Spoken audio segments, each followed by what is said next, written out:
Magandang araw po sa inyong lahat mga ka-confess. Minsan sa ating buhay, dumarating tayo sa puntong pakiramdam natin ay pasan natin ang buong mundo. Sa gitna ng dilim at kalituhan, humahanap tayo ng isang anino o liwanag na magsisilbing gabay natin para muling makatayo. Ngunit paano kung ang taong naging sandigan mo ay siya ring magiging mitsa ng panibagong gulo sa iyong puso?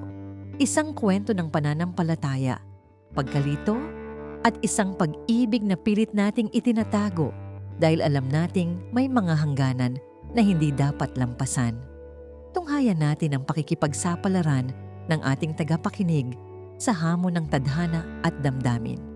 Paalala lang po, ang lahat ng kwentong maririnig ninyo ay pawang katang-isip lamang at ginawa para magbigay aliw at aral. Anumang pagkakatulad sa tunay na tao o pangyayari ay hindi sinasadya. Simulan na natin ang kwento. Dear Ate J, itago mo na lamang ako sa pangalang Rochelle. Nagsimula ang lahat noong nakaraang taon habang ako ay naninirahan sa tahimik na bayan ng Dasmariñas, Cavite. Katatapos lang ng isang masakit na hiwalayan namin ng aking dating kasintahan na si Vince at pakiramdam ko ay gumuho ang buong mundo ko.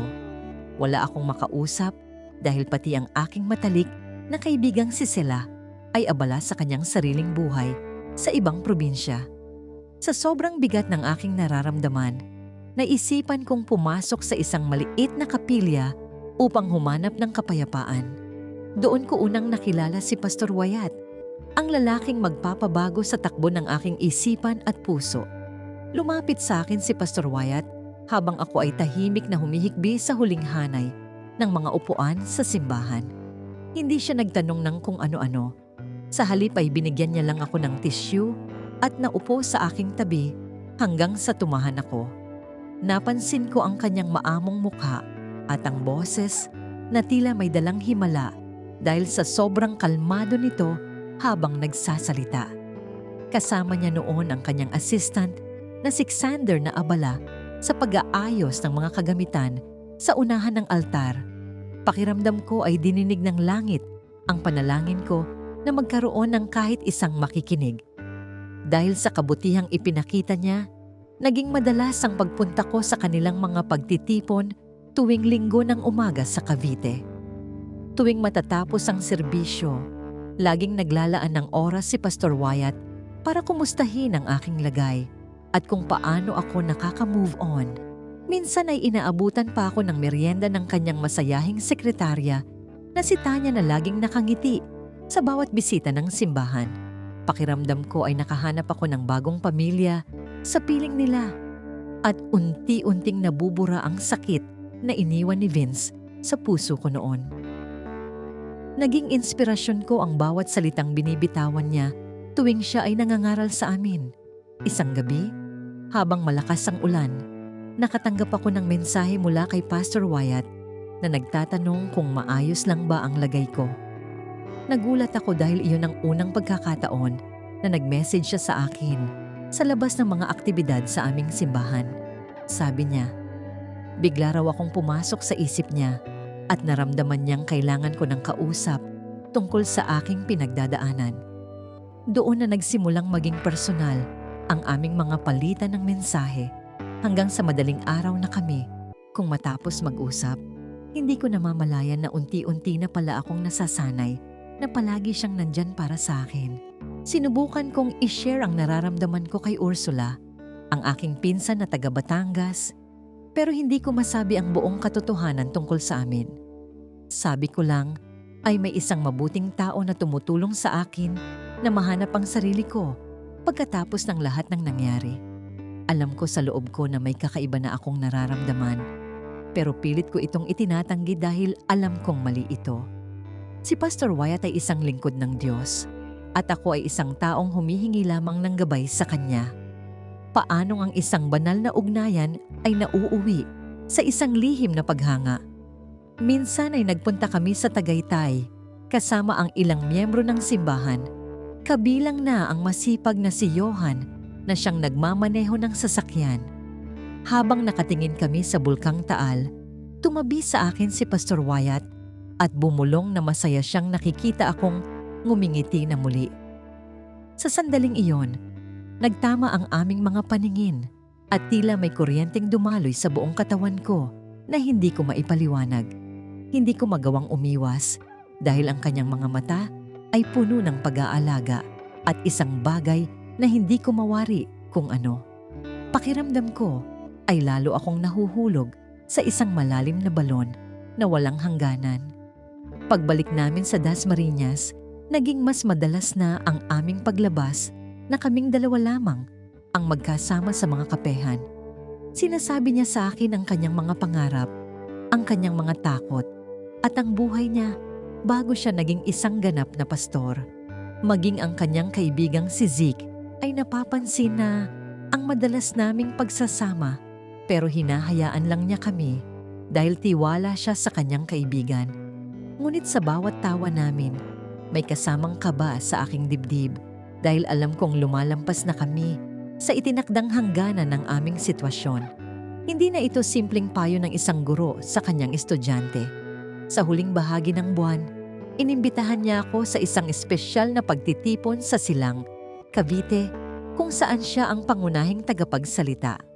Pagkatapos ng programa, habang kaming dalawa na lang ang natira sa ilalim ng mga bituin, bigla niyang hinawakan ang aking mga kamay. Doon ko naramdaman ang init ng kanyang palad at ang panginginig ng kanyang boses habang sinasambit ang aking pangalan. Sabi niya, hindi na raw niya kayang itago ang nararamdaman niya para sa akin kahit alam niyang malaking kasalanan ito sa mata ng tao. Nanigas ako sa aking kinatatayuan habang unti-unting bumibilis ang tibok ng aking puso. Hindi ko alam kung ano ang isasagot ko kay Pastor Wyatt noong gabing iyon sa silang habang ang lamig ng hangin ay yumayakap sa amin. Nakatingin lang ako sa kanyang mga mata na tila nagmamakaawa na huwag ko siyang husgahan sa kanyang nararamdamang lihim na pag-ibig. Inamin niya na gabi-gabi raw siyang nagdarasal na mawala ang nararamdaman niya, pero lalo lang daw itong lumalalim sa tuwing nagkakausap kaming dalawa. Ramdam ko ang bigat ng kanyang krus na dinadala dahil sa posisyon niya sa simbahan at sa tiwalang ibinigay sa kanya. Hindi ko rin mapagkakaila na mahal ko na rin siya ng higit pa sa inaakala ko. Nagpasya kaming itago muna ang aming ugnayan habang sinusubukan naming unawain kung ano ba talaga ang dapat naming gawin sa aming sitwasyon. Nagkita kami ng palihim sa isang parke sa Santa Rosa, Laguna upang hindi kami mapansin ng mga kakilala namin sa Cavite. Doon namin pinag-usapan ang mga panganib na maaari naming harapin kung malalaman ng lahat ang tungkol sa aming dalawa sa hinaharap. Kahit natatakot ako, nanaig pa rin ang kagustuhan kong makasama siya kahit sa madaling panahon lamang at sa tago. Bawat sandali na kasama ko siya ay tila isang nakaw na sandali mula sa tadhana. Isang araw, tinawagan ako ni Sela at tinatanong kung bakit parang hindi na ako masyadong nagpaparamdam sa aming group chat kasama ang iba pa. Halos hindi ko siya masagot ng maayos dahil kasama ko noon si Pastor Wyatt sa isang liblib na resort sa Calamba. Sinabi ko na lang na busy ako sa trabaho at kailangan ko lang ng kaunting oras para makapag-isip-isip ng mag-isa muna. Mahirap maglihim sa mga taong malapit sa'yo, lalo na kung ang itinatago mo ay isang bagay na alam mong ikagugulat nila. Pakiramdam ko ay unti-unti na akong nalulunod sa sarili kong mga kasinungalingan. Sa resort na yon, mas naging malalim ang aming pag-uusap tungkol sa aming mga plano at kung paano kami haharap sa mga tao. Sabi ni Wyatt, handa raw siyang iwan ng lahat, maging ang kanyang pagkapastor, para lamang makasama ako ng legal at walang tinatago.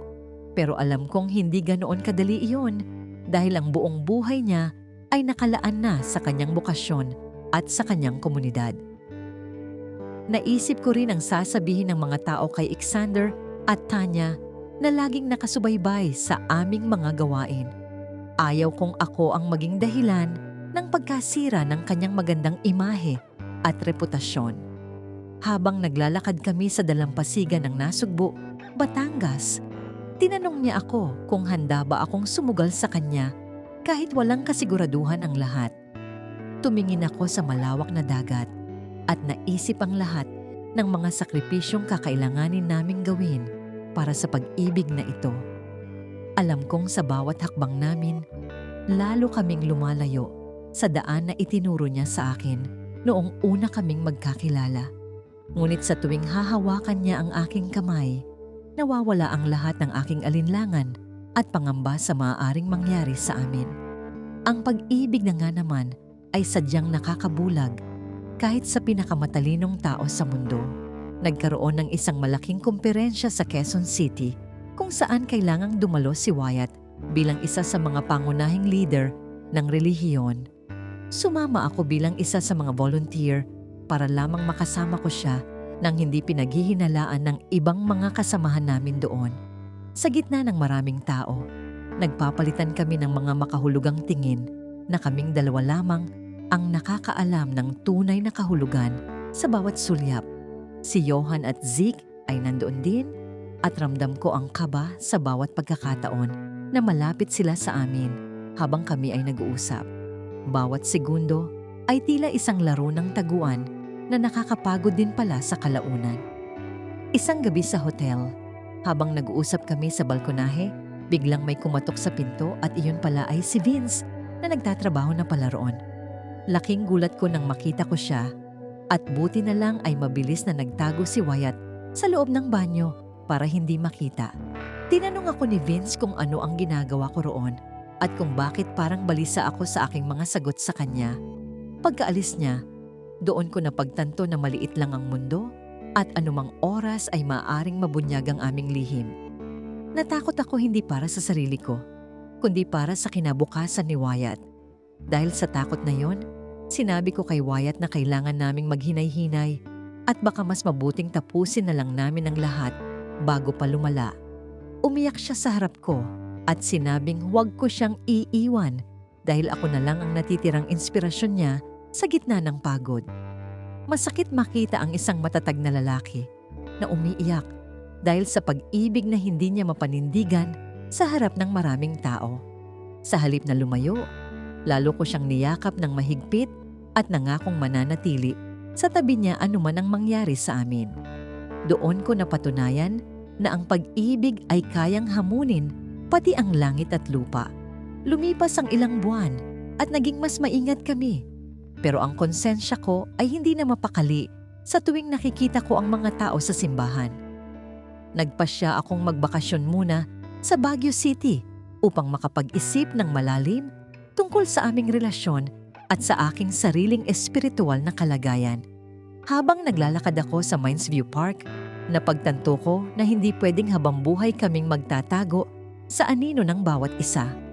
Ang pag-ibig na nagsimula sa paghilom ng sugat ay nauwi sa isang sitwasyong lalong nagpapasakit sa aming mga kaluluwa araw-araw. Kailangan ko ng lakas para harapin ang katotohanan kahit gaano pa ito kasakit para sa aming dalawa. Tinawagan ko si Wyatt at hiniling na magkita kami sa aming paboritong lugar sa Lucban, Quezon, kung saan kami unang naging masaya bilang magkaibigan. Pagdating niya, nakita ko ang pagod sa kanyang mga mata, marahil dahil sa bigat ng lihim na kanyang dinadala habang nangangaral sa harap. Sinabi ko sa kanya ng mahinahon na kailangan na nating itigil ang ugnayang ito para na rin sa kabutihan ng lahat ng tao. Hindi dahil sa hindi ko siya mahal, kundi dahil mahal ko siya sapat para hindi siya hayaang mawala sa kanyang tunay na landas. Tumulo ang kanyang mga luha habang nakikinig siya sa aking bawat salita. Inamin ko sa kanya na ang pag-ibig namin ay parang isang magandang panaginip na kailangang matapos dahil sumasapit na ang umaga ng realidad. Sabi ko, kung talagang para sa isa't isa tayo, gagawa ang tadhana ng paraan sa tamang panahon at sa tamang pamamaraan. Hindi sa paraang kailangang may masaktan o may madamay na ibang tao dahil sa ating pansariling kagustuhan at damdamin lamang. Niyakap niya ako ng matagal. Isang yakap na puno ng pamamaalam at pagtanggap na hindi talaga ito ang tamang pagkakataon para sa aming dalawa. Ramdam ko ang sakit, pero kasabay nito ay ang kakaibang gaan sa aking dibdib. Bumalik ako sa Cavite at kinausap ko si Ursula tungkol sa lahat ng nangyari nang walang anumang inililihim sa kanya bilang aking pinsan. Hindi niya ako hinusgahan. Sa halip ay niyakap niya ako at sinabing tama ang desisyon kong piliin ang kung ano ang nararapat. Sinimulan kong ayusin ang aking buhay. Naghanap ng trabaho sa ibang lungsod upang tuluyan ng makalayo sa mga alaala ng nakaraan. Nagpunta ako sa Subic, Zambales para doon muling magsimula at harapin ang bagong kabanata ng aking buhay ng may dangal. Alam kong mahirap, pero ito ang tanging paraan upang mahanap ko ang tunay na kapayapaan. Nabalitaan ko na lamang mula kay Zeke na nagbitiw si Wyatt sa kanyang posisyon bilang pastor at nagpa siyang maging isang ordinaryong laiko na lamang. Nagulat ako, pero naintindihan ko na kailangan din niya ng panahon para ayusin ang kanyang sarili at ang kanyang relasyon sa itaas. Siguro ay napagtanto rin niya na hindi siya pwedeng maglingkod nang may bahid ng pagsisinungaling sa kanyang puso at sa kanyang komunidad. Masaya ako para sa kanya dahil sa wakas ay pinili niyang magpakatotoo sa kanyang sarili kahit na ang kapalit ay ang kanyang career. Ang pagiging tapat ay ang unang hakbang tungo sa tunay na pagbabago. Isang hapon, habang nagkakape ako sa Vegan, Ilocos Sur, nakatanggap ako ng isang maikling sulat mula sa isang hindi kilalang sender sa aking email. Mula ito kay Wyatt na nagsasabing nagpapasalamat siya sa akin dahil naging matapang ako para sa aming dalawa noong panahong mahina siya. Sinabi niya na kasalukuyan siyang nag-aaral muli at sinusubukang bumuo ng bagong buhay na malayo sa mata ng publiko at husga. Wala siyang hininging pangako, kundi ang hiling na maging masaya ako sa anumang landas na aking pipiliin sa hinaharap. Napangiti ako habang binabasa ang bawat letra dahil alam kong pareho na kaming malaya. Napagtanto ko na ang pag-ibig ay hindi laging tungkol sa pagpapanatili sa isang tao sa iyong tabi, kahit na mali na ang lahat. Minsan, ang pinakamataas na anyo ng pagmamahal ay ang pagpapaalam upang hayaan ng isa't isa na lumago at mahanap ang tamang direksyon. Ang karanasang ito ang nagturo sa akin na ang Diyos ay nagpapadala ng mga tao sa buhay natin para sa iba't ibang dahilan. Si Wyatt ang naging tulay ko para gumaling mula sa nakaraan, ngunit hindi siya ang nakalaan na makasama ko sa habang buhay na kinabukasan. Ang mahalaga ay ang aral na iniwan niya sa aking puso at isipan. Ngayon, masaya na ako sa aking simpleng buhay dito sa probinsya habang paminsan-minsan ay nakikipagbalitaan kay Tanya at Sander. Wala na ang sakit, wala na ang kaba, at wala na ang mga lihim na pilit itinatago sa dilim ng gabi. Ang kwento namin ni Pastor Wyatt ay mananatiling isang magandang alaala ng isang pag-ibig na nagligtas sa akin bago ako tuluyang maligaw. Isang paalala na sa bawat pagkakamali, laging may pagkakataon para sa pagwawasto at para sa isang bagong simula na puno ng pag-asa. At yan ang kwento ni Rochelle, isang lihim na minsan ay mahirap itago, pero sa huli ay nagbigay ng aral at katotohanan sa kanyang puso. Mga ka-confess, dito na nagtatapos ang ating kwento. Maraming salamat sa inyong pakikinig at pagsama sa amin mula simula hanggang dulo. Sana ay may napulot kayong aral, inspirasyon, o kahit konting saya sa ating ibinahaging kwento ngayon. Kung nagustuhan ninyo ang kwentong ito, huwag kalimutang i-like, i-share, at higit sa lahat ay mag-subscribe dito sa aming YouTube channel na Tagalog Wild Confession para sa mas marami pang kwentong kapanapanabik, nakakakilig, at minsan ay nakakagulat. At huwag din kalimutang i-follow ang aming Facebook page na Tagalog Wild Confession para lagi kayong updated sa mga bagong uploads at kwentuhan. Hanggang sa susunod nating kwentong Tagalog Wild Confession, ingat kayo palagi, mga ka-confess.